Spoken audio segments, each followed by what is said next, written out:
Greetings, sovereigns, peace, and welcome to our YouTube channel. Welcome to Sovereign Sundays. We are always live on Sundays on Instagram and Facebook, and you can always find our backup video on YouTube. Every Sunday, we feature a new topics that are relevant to you, your life, your journey, and topics that are going to bring value, most of all value to your experience. So this, because we're welcoming in the energy of 2021, and with that I want to welcome you all to 2021 as well. Thank you for sticking with us and being supportive.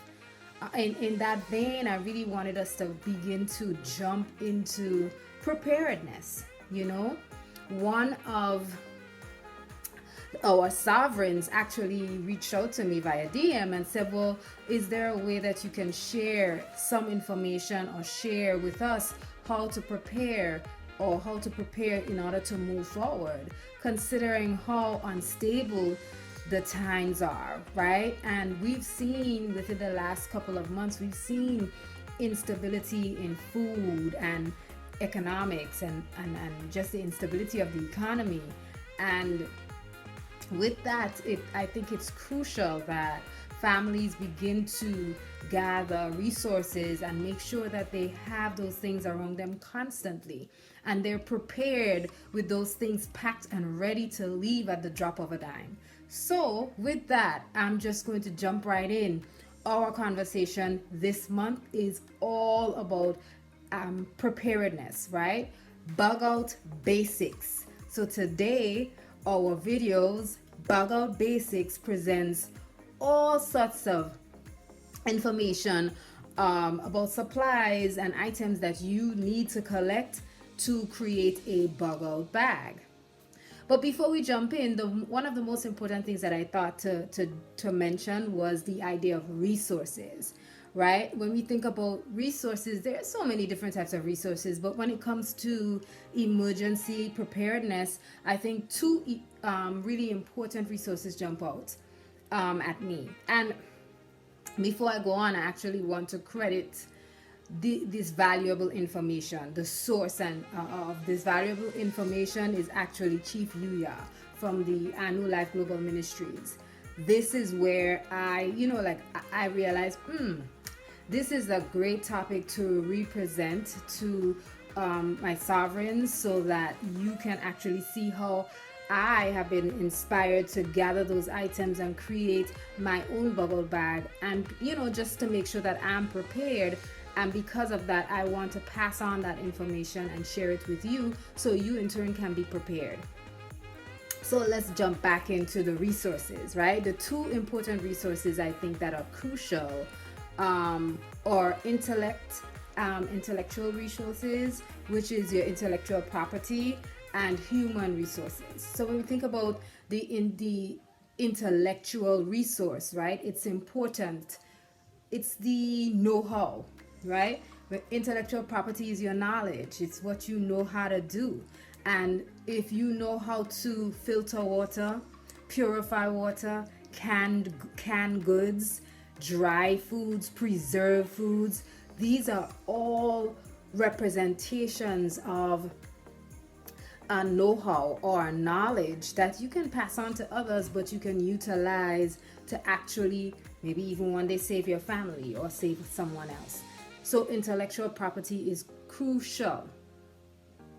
Now, with intellectual property, in terms of survival knowledge and survival know-how and survival basics, I say there are a couple of amazing apps that you can actually utilize to, just to gather information and keep it around you. If you have that information, you can utilize it at the drop of a dime. So here are a few of those apps that can help you. Natural resources or natural remedies, that's one. Herbal home remedies, that's another. And there are a few others. I can actually share those with you. First aids and emergency techniques, that's another app as well. All Trails is one of the apps that I really appreciate because look at me doing it, moving this in the screen so you can see. All Trails is absolutely a great app for you to utilize because it can actually give you access to and maps of different trails in your neighborhood, trails near you, trails in any state across the United States actually. And I actually think All Trails gives you access to global trails as well, depending on where you are in the world. So check it out. Another one is Useful Knots. Useful knots is really helpful if you have to tie items and so on and you may not have anything but twine or rope. That's an excellent app to have and utilize. And the thing about that is these apps, you can set aside time with your family every day to gather this knowledge, learn it, test each other, quiz each other, so you can keep that knowledge consistently at the forefront of just at the forefront of your mind, so it's easy to use or recall. Human resources, that's the other resource I really wanted to talk about. Human resources really, in a survivalist, when we think about survivalist mentality or mindset, thinking about your human resources are those people around you who are skilled and knowledgeable. That goes back to intellectual property, right? It's the intellectual property of the people who are around you. That's what I say, right? So human resources are the people in your community, the people who you have to travel with or move around with in a survivalist situation or survival situation. Please make certain that the people who you select to commune with are skilled, right? It's really important that you as well increase your survival skills, but that these people have survival skills as well. For example, nurses, doctors, and people who are maybe even firefighters, people who are knowledgeable about how to deal with emergency situations. Very important. Now, one excellent film that I actually want to suggest that you look at was really helpful to make me think about human resources and how human resources is beneficial in some of those crazy circumstances, right? That spoiler alert, that film is called Greenland. Now in Greenland, one of the things that I found interesting is, and I think that's true for many of the other survivalist or post-apocalyptic films, right? You notice that there is almost like a mass extinction event approaching, and because of that, the government decides like all the major important people are going to find their way to this bunker that's supposedly in Greenland.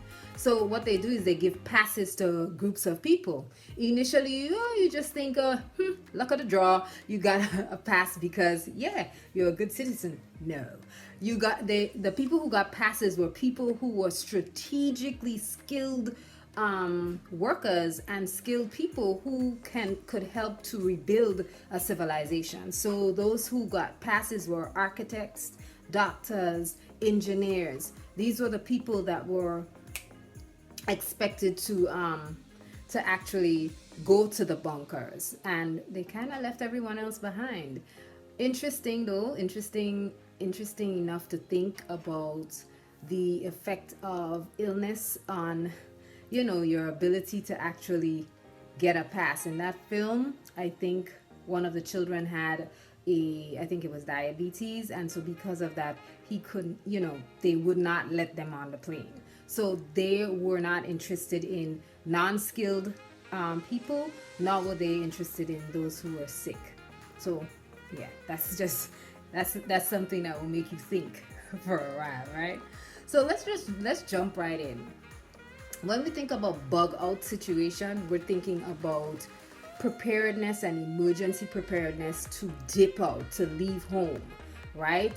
And find some location where you can go and gather with other people, and you know that a location is particularly safer than your home or where you were previously. So one of the important things is to think about creating a map of your home, because you may have to leave in the middle of the night. It may be a situation where you can't turn on the lights. Make sure you know the exits in your home. Make sure if you have youth, they know what the exits are. If there's a map that you are created as a family, make sure it is in plain sight, it's visible, and they know how to read it. Doesn't make sense having a wonderful map, colorful, lots of like a beautiful legend, but then nobody knows how to read it. So create a map of the home. Show in that map, it's best to actually identify what are the best routes of escape, right, throughout the home space, the best hiding places in case of a fire or breaking. What are the best places for exit and escape?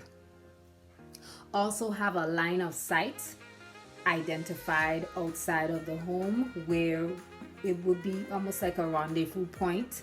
So if you all split up in the case where you have to leave the apartment, home, or building, and you all have to meet up at a point outside of that building, they know where that place is. All right.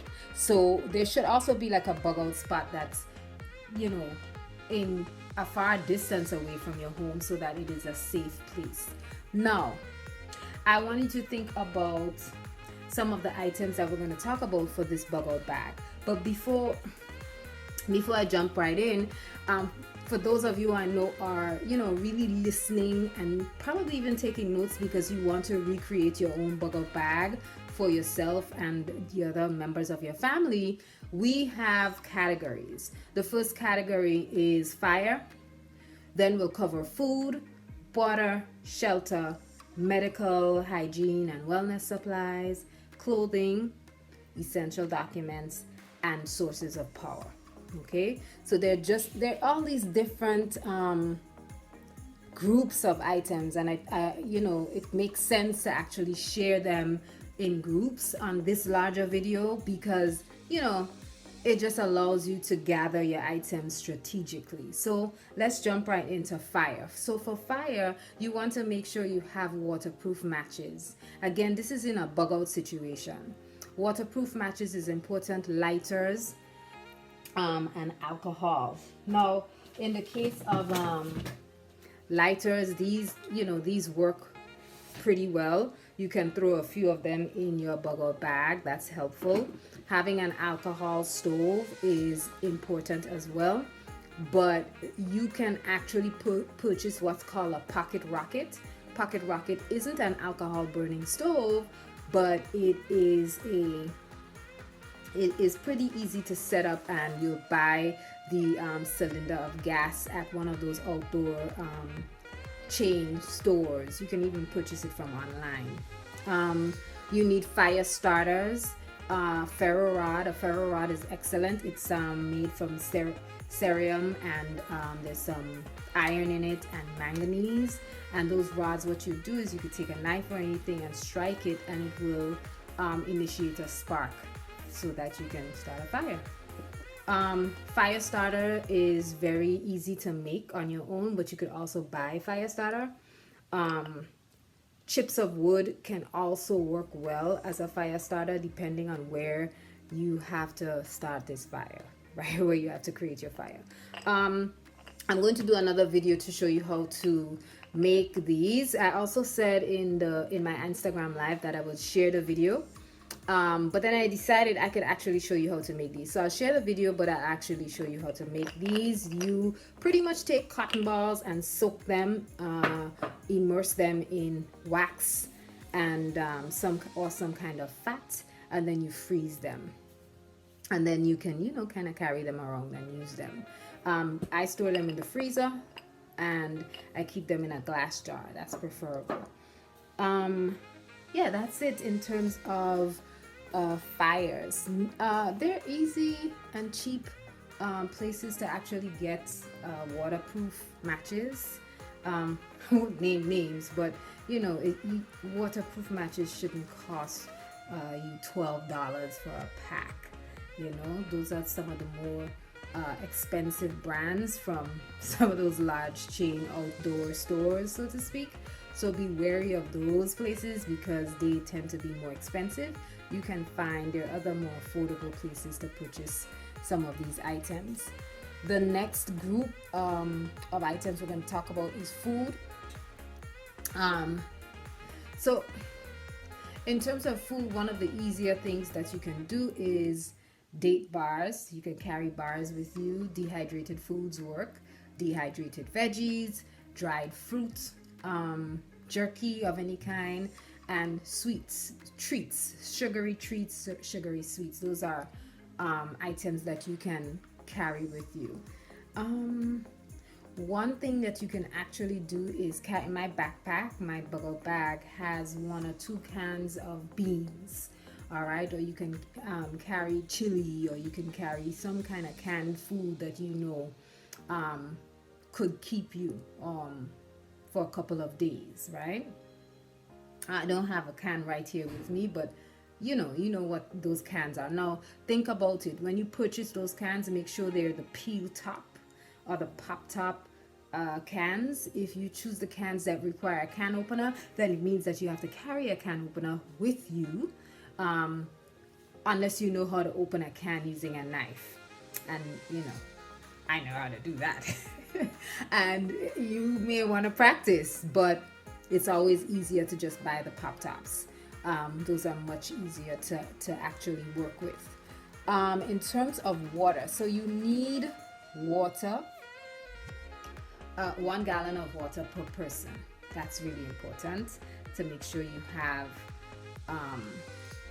water that can last you per day. 1 gallon per day. Let me just make that clear. 1 gallon per day per person. And if